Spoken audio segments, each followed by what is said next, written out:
and especially when I went with my parents to see Pontianak show, and after that, ghost show. After that, I remember for one continuous week, every night I had nightmares.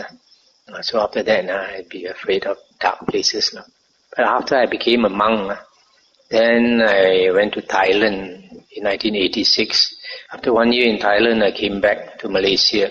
And because I had seen forest monasteries in Thailand, then I also had this inspiration to look for quiet, secluded place to practice on my own. So I went to Ipoh and looked for caves.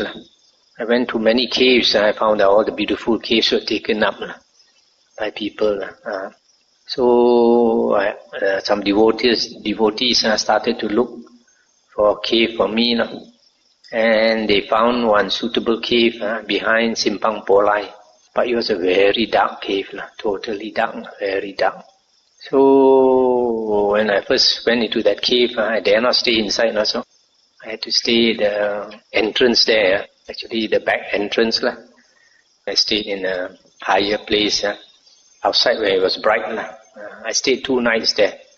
And then I realized that it's not so comfortable. And there are 2 reasons why I like to stay in cave. One is it's very cool inside. On a hot afternoon or so, you feel cool inside. Secondly, it cuts out all the sound outside. You can't hear the traffic, you can't hear noise from houses and all that. Normally, of course, caves are away from houses also.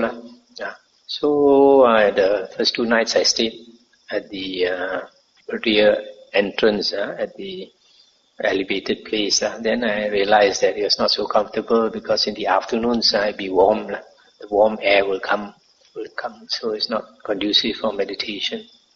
And then the second night I stayed there, I had a dream. I had dreamed that some devas asked me to come, and they wanted to see who was this fellow sleeping there.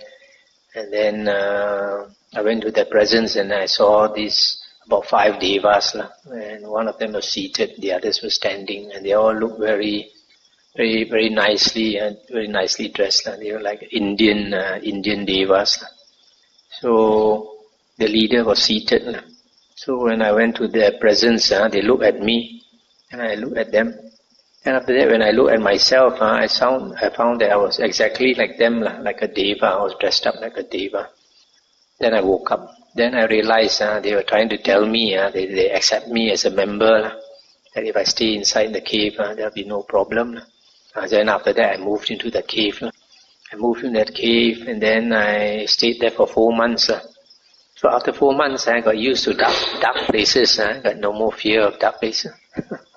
So that's the only way to fight your fear.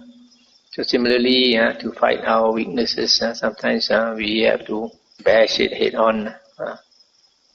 If you cannot, then you have to use your wisdom, see how to deal with it stage by stage.